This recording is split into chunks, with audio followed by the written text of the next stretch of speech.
तो स्वागत है आपका हमारे YouTube चैनल पॉलिटेक्निक 26 के वीडियो में। तो आज से हमने बोला था कि मैकेनिक्स की क्लासेस हैं जो आपकी स्टार्ट कर दी जाएंगी सेकेंड सेमेस्टर की। तो हम आज से करेंगे मैकेनिक्स की क्लासेस स्टार्ट। और जो आज आपका टॉपिक है फर्स्ट चैप्टर, तो फर्स्ट चैप्टर है हमारा इंट्रोडक्शन। तो हम उसको आज करेंगे स्टार्ट। और आज बढ़िया तरीके से चैप्टर को आप लोग समझेंगे और उसको नोट करते चलेंगे। फेयर बना लीजिएगा, क्योंकि मैं जो अपने नोट्स से पढ़ाता हूँ, ठीक है ना। तो नोट्स से आप समझ सकते हो, जिस तरीके से मैंने नोट किया होगा आप उसी तरीके से नोट कर सकोगे और बेहतर तरीके से। जो मैं शॉर्ट शॉर्ट में लैंग्वेज हैं, वो डेफिनेशन वगैरह उनको ज़्यादा लेंदी नहीं करवाऊंगा। और जो इजली वर्ड होते हैं, मतलब कि आसानी से आपको समझ में आ जाते हैं, उन्हीं आसान शब्दों में ज़्यादा से ज़्यादा आपको बताने का प्रयास करूँगा। तो इसलिए आप लोग नोटबुक में लिखते चलें और नोट करते चलें, ठीक है ना। चलिए, तो करते हैं हम आज का अपना टॉपिक स्टार्ट। तो हमारा टॉपिक है आज का परिचय, इंट्रोडक्शन। तो आज का चैप्टर इंट्रोडक्शन है। तो सबसे पहले हम लोग इंट्रोडक्शन में क्या रहेगा, इंट्रोडक्शन में सबसे पहले रहेगा मैकेनिक्स, मतलब कि यांत्रिकी होता क्या है भैया, यांत्रिकी की डेफिनेशन क्या होती है, सब जो आप पढ़ रहे हैं तो उसी चीज के बारे में बताना पड़ेगा। तो यांत्रिकी की डेफिनेशन, चलिए हम लिखे दे रहे हैं, आप लोग बुक अपनी नोटबुक में नोट कर लें जरूर। लिखिए यांत्रिकी।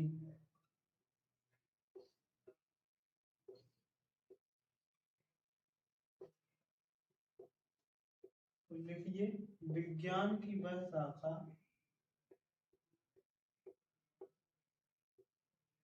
विज्ञान की वह शाखा जिसके अंतर्गत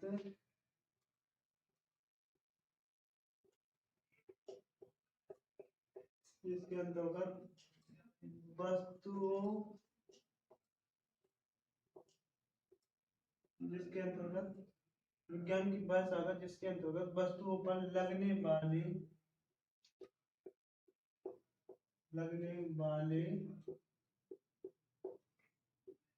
बलों के प्रभावों का अध्ययन विराम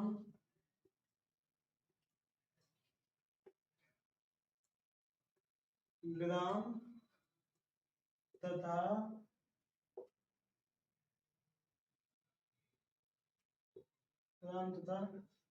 गतिमान अवस्था में किया जाता हो, क्या कहलाता है, यांत्रिकी कहलाता है। यांत्रिकी कहलाता है। चलिए, ये हमारी क्या हो जाएगी, यांत्रिकी की डेफिनेशन हो जाएगी। क्या हो जाएगी, ये हमारी यांत्रिकी मैकेनिक्स की डेफिनेशन हो जाएगी। चलिए जल्दी से आप लोग को मैं एक बार बता दे रहा हूँ। विज्ञान की वह शाखा जिसके अंतर्गत वस्तु पर लगने वाले बलों के प्रभावों का अध्ययन विराम अवस्था तथा गतिमान अवस्था में किया जाता हो, तो वो मैकेनिक्स मतलब कि यांत्रिकी कहलाता है। चलिए आप ये चीज लिख लीजिए, नोट कर लीजिए अपनी नोटबुक में। आप इसको नोट कर सकते हैं, नोट कर लीजिएगा जब तक मैं साइड में हो जाता हूँ। जल्दी से नोट कीजिएगा इस चीज को।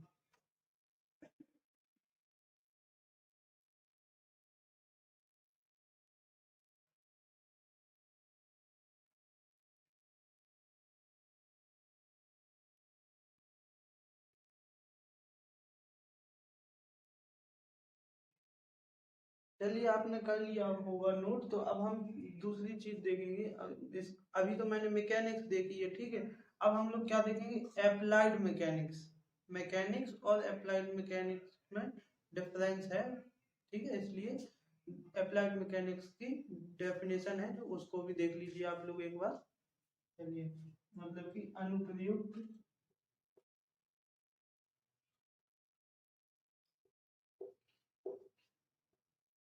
यांत्रिकी।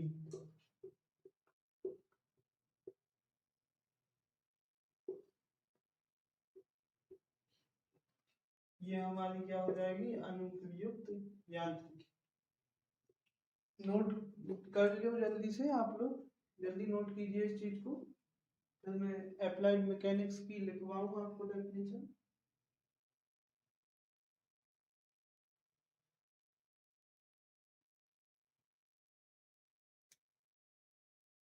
चलिए लिखवाते हैं इसकी डेफिनेशन। तो देखिए सभी लोग, इसके अंतर्गत अंतर्गत इसके अंतर्गत यांत्रिकी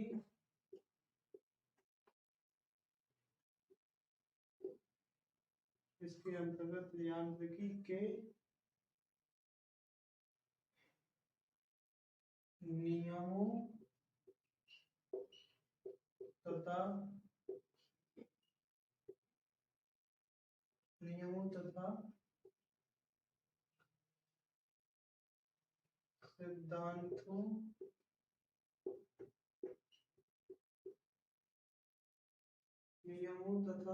सिद्धांतों का इंजीनियरिंग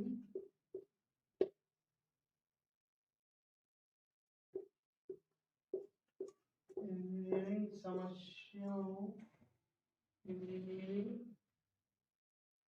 समस्याओं को इंजीनियरिंग समस्याओं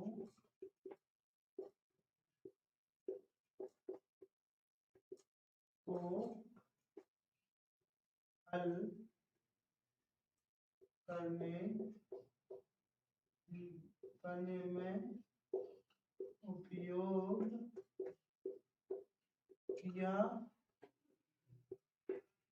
जाता है। देख लीजिए आप लोग डेफिनेशन, एक बार आपको पढ़ के भी बता देता हूँ। इस अनुप्रयुक्त यांत्रिकी की डेफिनेशन क्या होगी हमारी, इसके अंतर्गत यांत्रिकी के नियमों सिद्धांतों का इंजीनियरिंग समस्याओं को हल करने में उपयोग किया जाता है। क्या कहलाता है, अनुप्रयुक्त यांत्रिकी कहलाता है। ठीक है, इतना आपको क्लियर हुआ। ये चीज एक बात मैं बता रहा हूँ, आप एक बार वीडियो के माध्यम से पढ़ लीजिए एक बार, फिर आपको याद करने की जरूरत नहीं पड़ेगी। जो मैं बता रहा हूँ बस उसको ध्यान से पढ़ लीजिएगा, क्योंकि लैंग्वेज मैं अपने अपने मन से दे रहा हूँ, ना कि बुक से देख के दे रहा हूँ आपको। लैंग्वेज अपने मन से दे रहा हूँ इजिली, कि आप जल्दी से जल्दी याद कर सके। ठीक है ना, तो इस तरीके से बता रहा हूँ आपको कि आप जल्दी से याद कर सकें। ठीक है, चलिए देखते हैं, आगे बढ़ते हैं। अब क्या है आगे डेफिनेशन, तो अब हम देखेंगे यांत्रिकी के उपयोग। चलिए, तो अब हम इसको रब कर देते हैं। इतना सभी ने नोट कर लिया हो तो जल्दी करो नोट, और या स्क्रीनशॉट निकाल लो आप। यांत्रिकी के उपयोग, अब हम लोग क्या डालेंगे,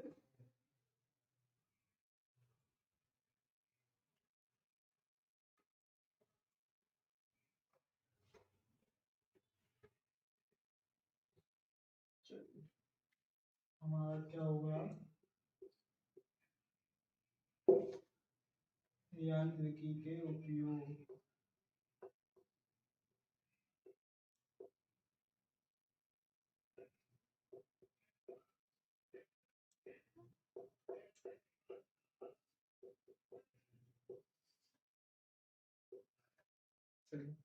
अब हम करेंगे अपने यांत्रिकी के जो उपयोग है हमारे, उनको देखेंगे। तो यांत्रिकी के उपयोग हमारे क्या क्या है, चलिए देखते हैं फिर उनको। तो पहला है हमारा यांत्रिकी के सिद्धांत यांत्रिकी के सिद्धांत को इंजीनियरिंग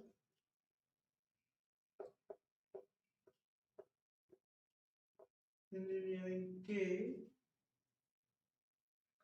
समस्याओं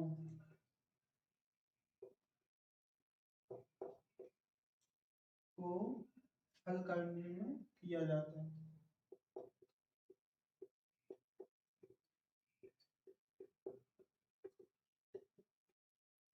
किया जाता है, ठीक है। ये एक चीज एक हो गया आपका। चलिए कम से कम 3 से 4 लिखना है हमको उपयोग, तो हमारा ये फर्स्ट हो गया। चलिए अब हम लिखेंगे सेकंड। तो सेकंड हमारा क्या है, यांत्रिकी के, चलिए यांत्रिकी के सिद्धांतों का उपयोग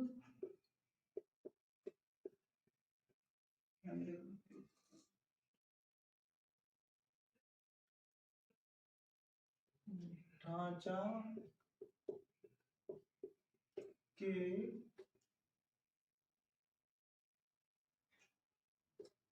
सामर्थ्य तथा मशीन अभिकल्पन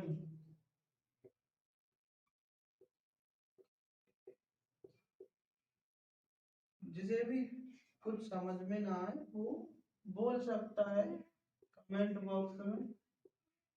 जो चीज में दिक्कत हो रही है वो बता सकता है, ठीक है ना।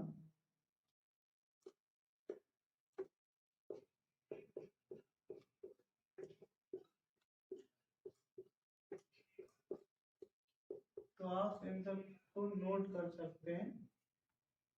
फर्स्ट हो गया यांत्रिकी के सिद्धांतों को इंजीनियरिंग समस्याओं को हल करने में किया जाता है इसका उपयोग, ठीक है। सेकंड, यांत्रिकी के सिद्धांतों का उपयोग ढांचा के सामर्थ्य तथा मशीन अभिकल्पन आदि में प्रयोग किया जाता है। चलिए तीसरा लिखते हैं हम अपने। तो तीसरा क्या होगा हमारा, चलिए लिखते हैं।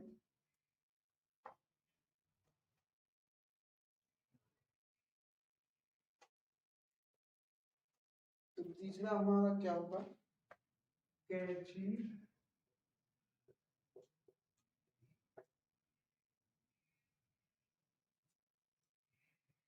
फ्रेम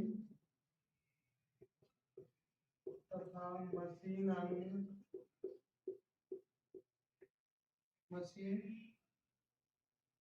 अंगों में अज्ञात मशीन अंगों में अज्ञात उत्पन्न बलों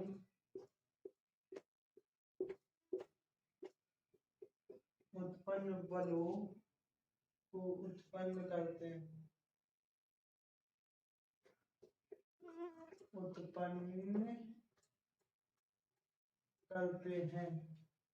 क्योंकि इससे भी आपके एग्जाम में 5 नंबर का क्वेश्चन बन जाता है, ठीक है। क्वेश्चन क्या बनेगा, यांत्रिकी तथा यांत्रिकी के उपयोग को लिखिए, ठीक है। तो यांत्रिकी की डेफिनेशन, फिर अप्लाइड मैकेनिक्स की मतलब अनुप्रयुक्त यांत्रिकी लिखना पड़ेगा, फिर उसके उपयोग। तो ये ऐसे ही ऐसे आपका क्वेश्चन जो है 5 नंबर का बन जाता है, ठीक है। तो ऐसे इसलिए आपको ये इम्पोर्टेंट, इसलिए मैं आपको पहले ही बता दिए हैं इन सब चीज़ों के बारे में, उपयोग के बारे में। ये थोड़ा लास्ट में था बट मैंने आपको पहले ही बता दिया। चलिए कोई नहीं, लिखते चलिए। 4 उपयोग लिख लीजिए, काफी है, 4 में हो जाएगा आपका, ठीक है।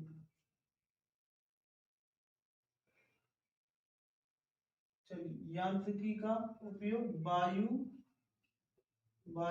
में लगने वाली बलों का अध्ययन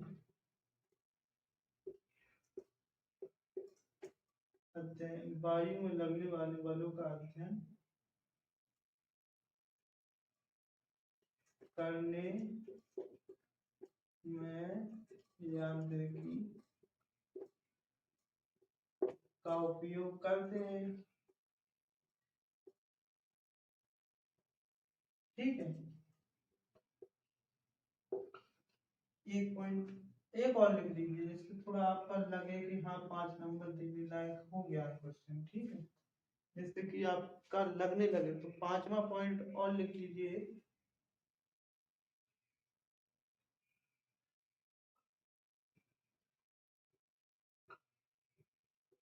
दिनांक पिंड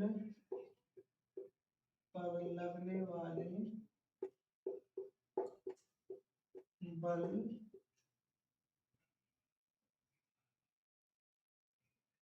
लगने वाले बाहरी बल, कौन सी?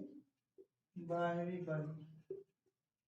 ठीक है, लगने वाले बाहरी बलों के अध्ययन करने में किया जाता है यांत्रिकी का उपयोग। ठीक है, ये आप 5 पॉइंट हो गए हैं, तो इन्हें आप लिख सकते हैं। और मैं आपको लिखने के लिए पूरा पूरा 1 मिनट दे रहा हूँ, तो आप लिख सकते हैं या स्क्रीनशॉट घाल सकते हैं इसका। तो मैं तो अपना 1 मिनट दे ही रहा हूँ जिससे कि आप नोट कर सको। चलिए जल्दी से कीजिए आप लोग नोट, फिर पढ़ते हैं आगे।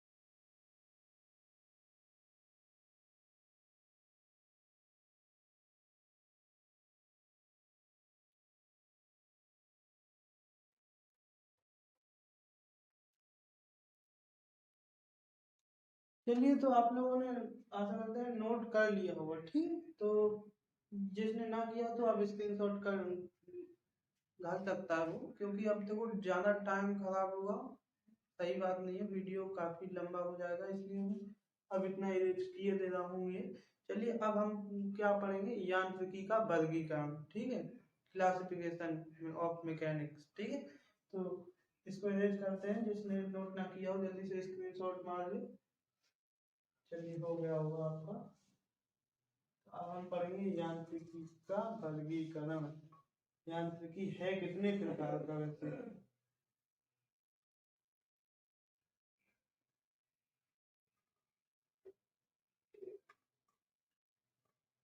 चलिए, तो यांत्रिकी का वर्गीकरण देख लो एक बार आप। तो इसको तो क्लासिफिकेशन करना है। यांत्रिकी,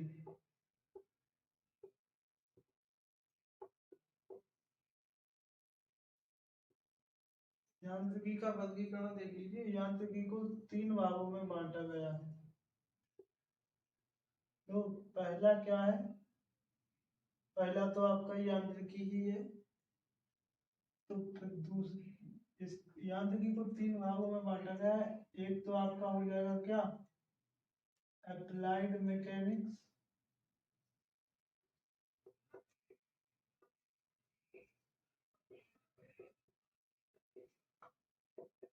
ठीक है, इसको बोल सकते हैं हिंदी में हम अनुप्रयुक्त यांत्रिकी। यांत्रिकी एक हमारा हो जाएगा सोम, बताए थे अभी हम आपको। तो इसको हम बोल सकते हैं क्या, स्ट्रेंथ ऑफ मटेरियल।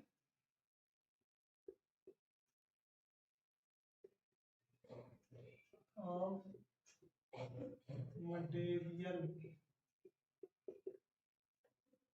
ठीक है, स्ट्रेंथ ऑफ मटेरियल। अब तीसरा रहेगा हमारा फ्लड मैकेनिक्स।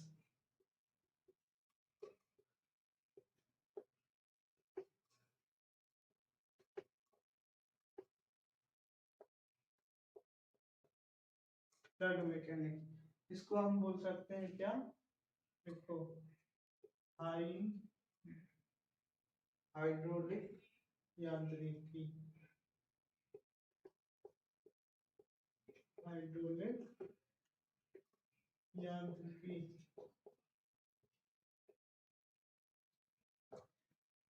चलिए, तो अब इतना होगा। अब हम जो अप्लाइड मैकेनिक्स है आपका, उसको भी दो भागों में बांटा गया है, स्टैटिक और डायनामिक्स, मतलब कि स्थैतिक और गतिकी।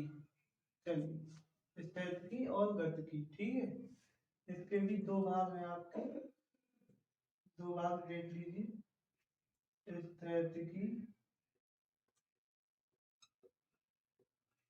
और गतिकी। स्टैटिक्स और डायनामिक्स, ठीक है, इतना हो गया हमारा। चलिए, यही हमारा क्लासिफिकेशन है इसका।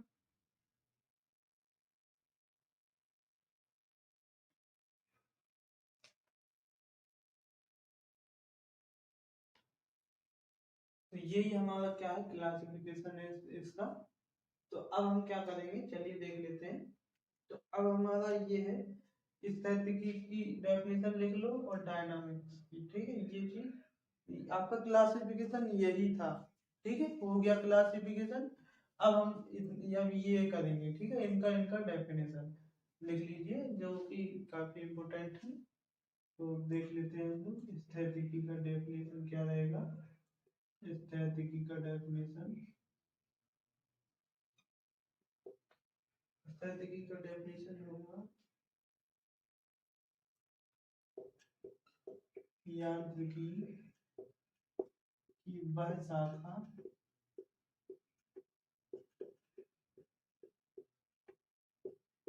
जिसके अंतर्गत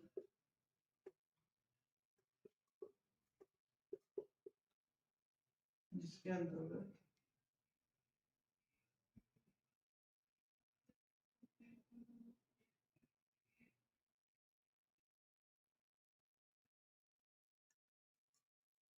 यांत्रिकी की वह शाखा जिसके अंतर्गत वस्तु पर लगने वाले बलों तथा उसके प्रभावों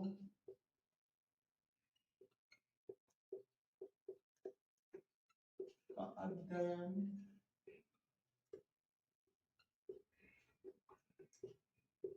विराम अवस्था में करते हैं तो स्थैतिकी कहलाता है।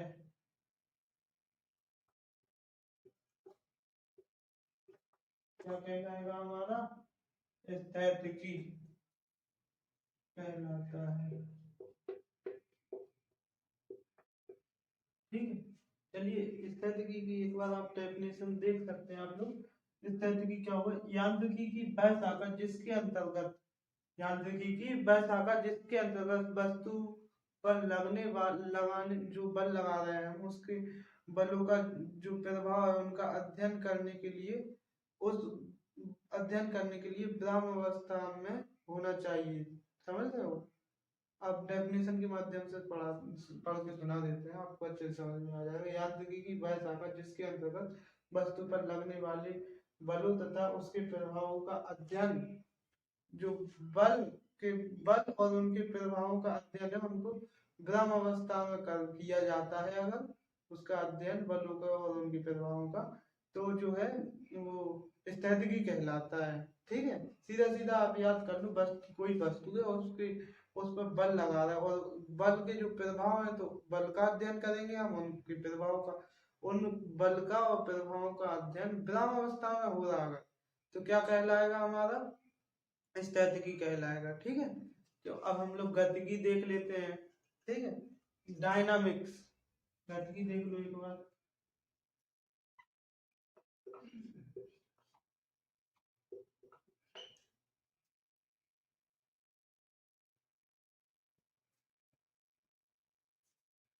देखो गतिकी, देखो एक बार गतिकी की डेफिनेशन मैं आपको बता देता हूँ, सीधा सीधा आप लोग लिख लेना। यही है, यही ओनली, इसमें क्या रहेगा, विराम की जगह गतिमान कर लेना गतिकी में। ठीक है, विराम की जगह गतिमान कर लेना। वस्तु पर लगने वाले बलों तथा प्रभावों का अध्ययन गतिमान अवस्था में किया जाता है तो वह गतिकी कहलाता है। ठीक है, इतना हुआ, तो इतने में हमारा गतिकी निपट जाएगा। तो सीधा सीधा लिखे दे रहे हैं, बलों तथा प्रभावों, डेफिनेशन आप लोग बना लेना इससे, बलों तथा प्रभावों का अध्ययन गतिमान अवस्था में किया जाता है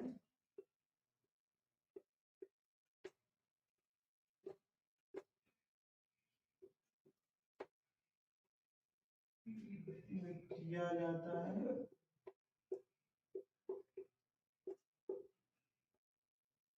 गतिमान अवस्था में किया जाता है, क्या कहलाएगा, गतिकी, गतिकी कहलाता है।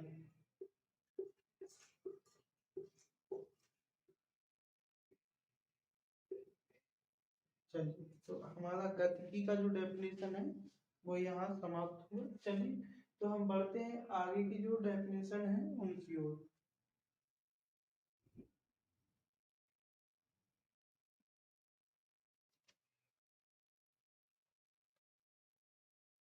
और ये आपका जो गतिकी का वाला अप्लाइड मैकेनिक्स का पार्ट है जो आपका, तो ये स्थैतिकी और गतिकी में दो भागों में बांटा गया है। तो इसके गतिकी के भी देखो फ्रेंड्स, दो भाग होते हैं, बताना भूल गए, सॉरी इसके लिए।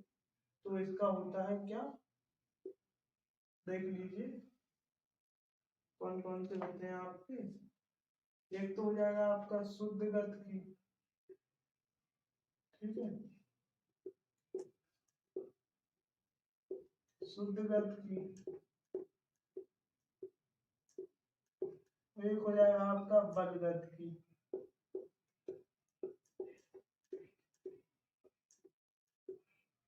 ठीक है, एक हो जाएगा आपका शुद्ध गतिकी, एक हो जाएगा बल गतिकी।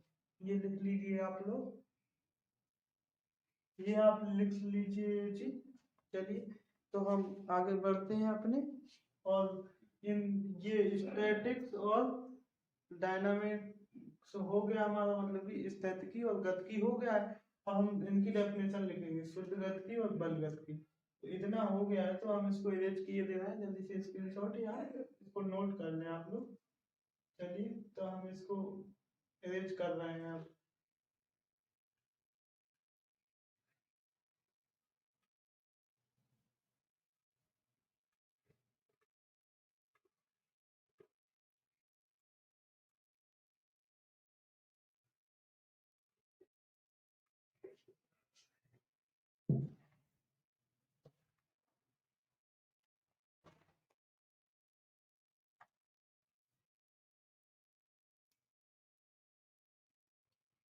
चलिए, तो अब हमारा शुद्ध गतिकी रहेगा भी, उसकी डेफिनेशन लिखेंगे हम लोग।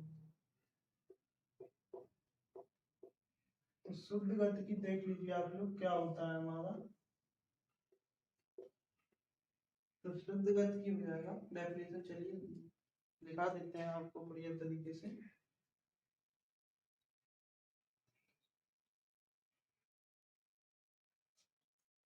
जब हम किसी वस्तु पर बल लगाते हैं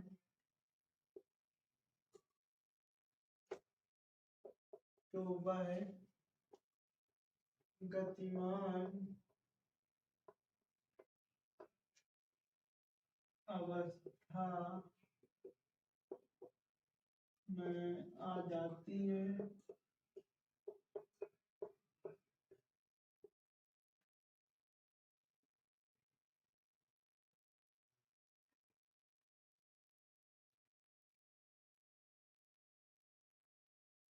यह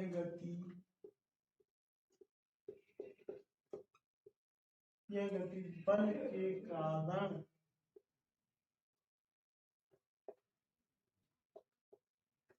उत्पन्न हुई है।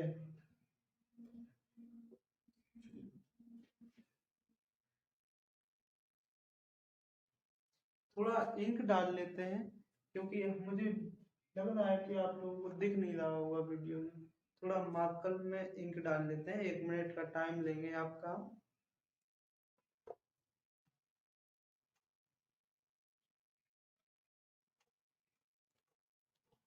चलिए, तो अब आपको ये थोड़ा दिख नहीं रहा होगा अच्छे से, तो हम इसको बोल देते हैं एक बार, जिससे कि आप लोग को समझ में भी आया। नोट कर सुनिए।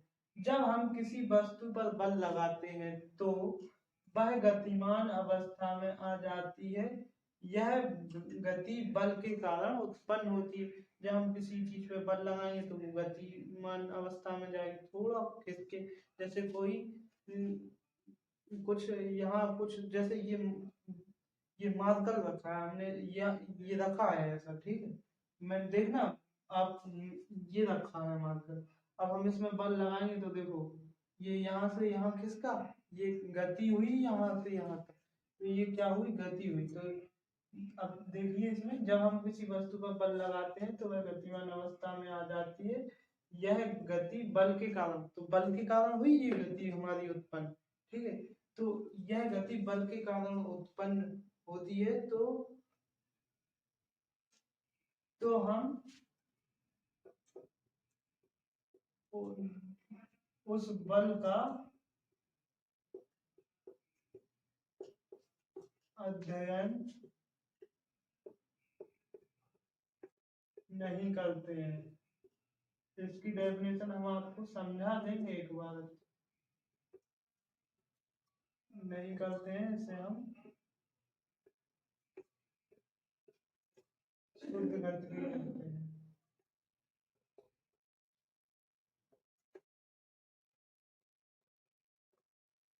चलिए, इसको डेफिनेशन को आप लोग थोड़ा समझ लें तो वो आपके लिए बेटर रहेगा। जब हम किसी वस्तु पर बल लगाते हैं, ठीक है, तो वह गतिमान अवस्था में आ जाती है। बल लगा रहे तभी आ रही गतिमान अवस्था में, ठीक है भाई। यह गति बल के कारण उत्पन्न हुई। हमने बल लगाया तभी, निश्चित बात है बिल्कुल कि जब हम बल लगाएंगे तभी हमारी गति उत्पन्न होगी, ठीक है, इतना होगा।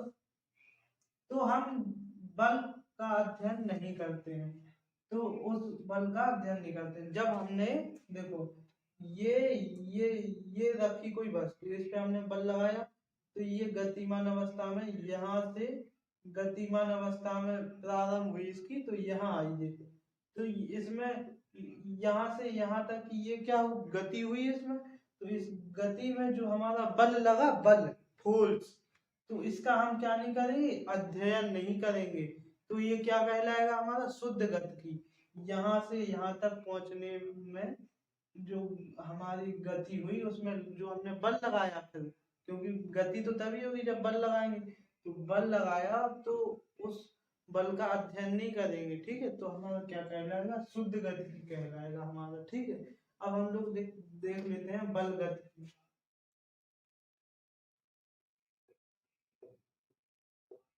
चलिए, बल गति देख लो एक बार।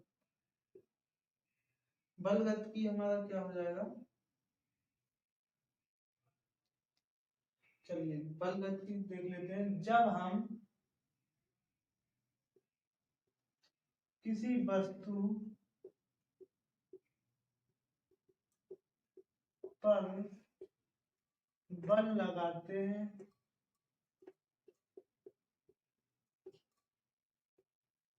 तो वह गतिमान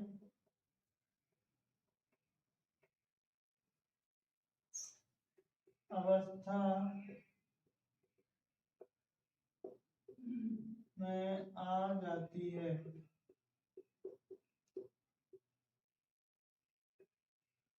यह गति बल के कारण उत्पन्न होती है। ठीक है, ये चीज तो इतना तो इसमें भी था, सेम वही रहेगा। कारण उत्पन्न होती है तो हम उस बल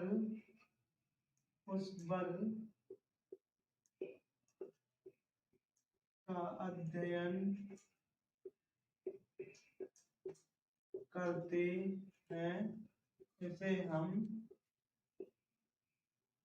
बलवृत्ति कहते हैं।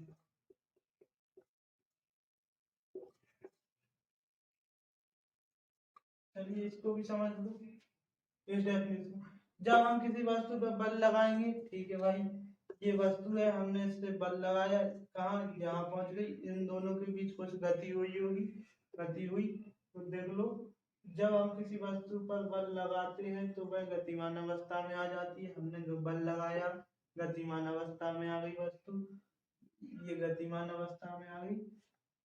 यह गति बल के कारण उत्पन्न, देखो अगर हम बल अब नहीं लगा रहे, अब क्यों नहीं हो रही है गतिमान अवस्था में, बताओ क्यों नहीं हो रही है गतिमान अवस्था में, रखी है देखो, कुछ तो नहीं चली, तो यहीं की यहीं रखी, तो इसका मतलब ये है हमने यहाँ से बल लगाया तभी ये गतिमान अवस्था में आई, इतना कंफर्म। इसके बाद जो इस पर बल लगाया उस बल का हम अध्ययन करेंगे, मतलब अध्ययन मतलब पढ़ेंगे उस बल को या कुछ उसके बारे में अध्ययन करेंगे, पढ़ेंगे, तो वही हमारा कहलाता है अध्ययन। तो उसके बारे में पढ़ेंगे, वही हमारा बलगति कहलाता है। ठीक है, तो ये चीज आपको आशा करते हैं बढ़िया तरीके से समझ में आ गई होगी। चलिए तो बढ़ते हैं आगे की ओर। आगे की डेफिनेशन क्या है हमारी, आगे की डेफिनेशन है हमारी दृढ़ पिंड। देख लो एक बार आप लोग दृढ़ पिंड देख लो एक बार, दृढ़ पिंड की डेफिनेशन भी समझा देते हैं आप।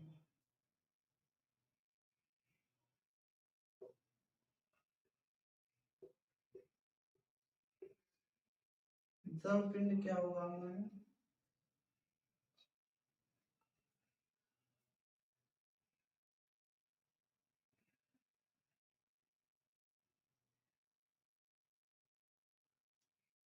चलिए ऐसी कोई वस्तु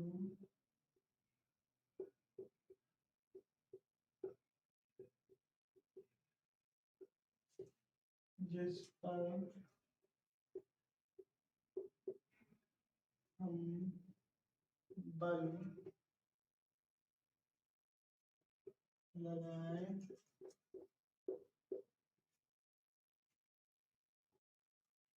उस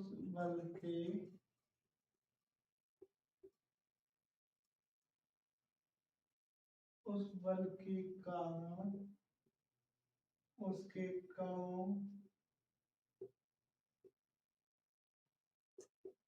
के बीच कोई सापेक्ष गति ना हो तो उसे हम क्या कहेंगे, दृढ़ पिंड कहेंगे। क्या कहेंगे, दृढ़ पिंड।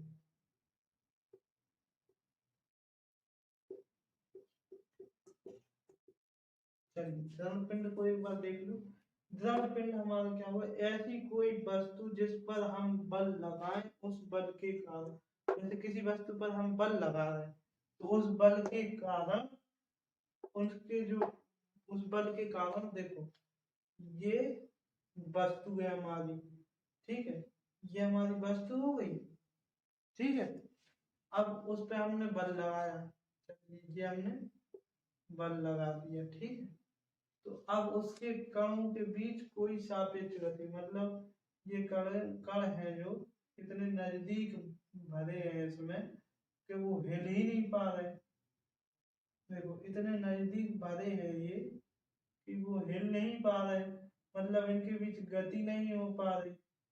तो सभी सापेक्ष गति ना हो उसे हम क्या कहेंगे, दृढ़ पिंड। और इनके बीच देखो पिंड दूर दूर होते ऐसे, तो इनके बीच गति होती, तो ये दृढ़ पिंड नहीं कहला सकती।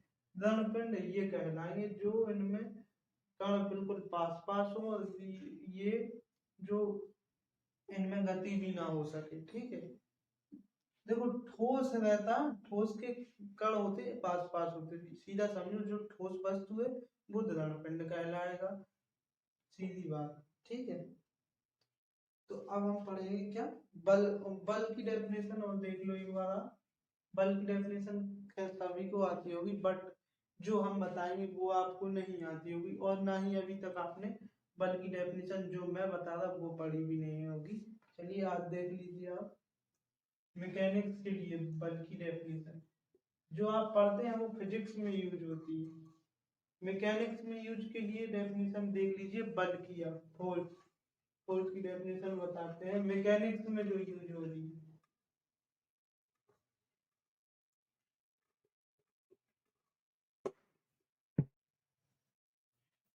चलिए बल,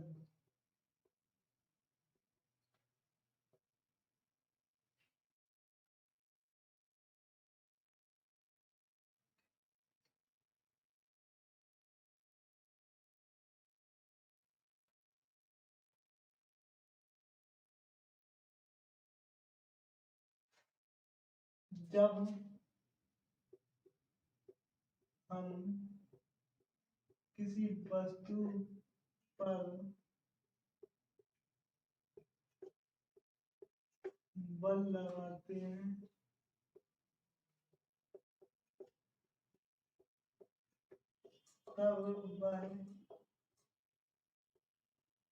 तब वह वस्तु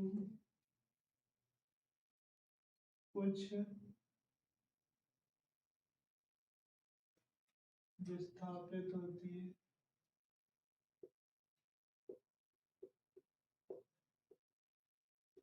है, या कुछ दूरी तय करती है। क्या कहलाता है, बल कहलाता है,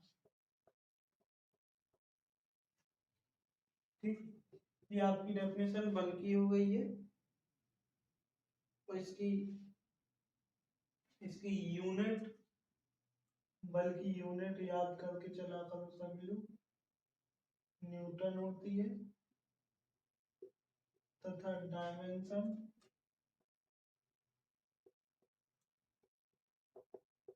डायमेंशन इसकी क्या होती है, डायमेंशन निकालिए, सूत्र से निकाल सकते हैं, F बराबर m इंटू ए। तो F बराबर m इंटू ए, मतलब कि m द्रव्यमान का m का m ही रहेगा, L T minus two, M L T minus two हो जाएगी एफ की, ठीक है। एफ की हो जाएगी आपकी M L T minus two, और ये ब्रैकेट आपकी ये बंद हो जाएगी। ये ब्रैकेट लगाना जरूरी रहता है जब डायमेंशन लिखते हैं। बल का देखो यूनिट, सूत्र और डायमेंशन, ये तीनों चीजें आपको आनी चाहिए, जरूरी भी है। अब देख लेंगे हम लोग क्या, बलों के लक्षण। ये चीज जल्दी से नोट करो क्योंकि मैं अब इरेज कर रहा हूँ, क्या कर रहा हूँ, इरेज कर रहा हूँ, ठीक है ना। चलिए, तो आपने नोट कर लिया हो क्या। तो हम देख लेते हैं अब अपने बलों के लक्षण, करेक्टर ऑफ फोर्स, बलों के लक्षण।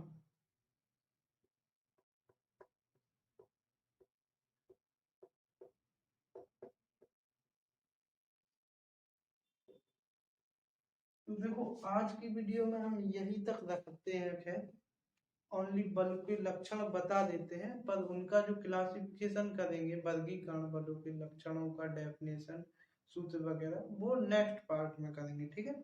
आज का नहीं तो वीडियो लॉन्ग होता जा रहा है, तो आप लोगों को भी देखने में प्रॉब्लम होता है लॉन्ग वीडियो, क्योंकि पढ़ने की चीजें होती हैं वो तो आप देखते नहीं हो।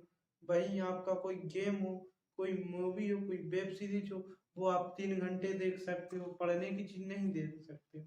तो आपका ये वीडियो यही समाप्त कर देंगे हम।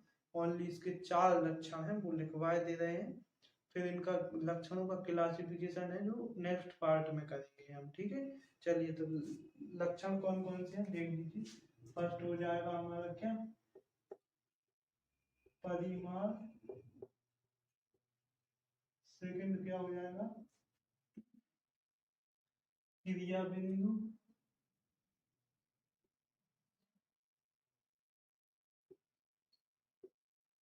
थर्ड क्या हो जाएगा, थर्ड हो जाएगा क्रिया रेखा।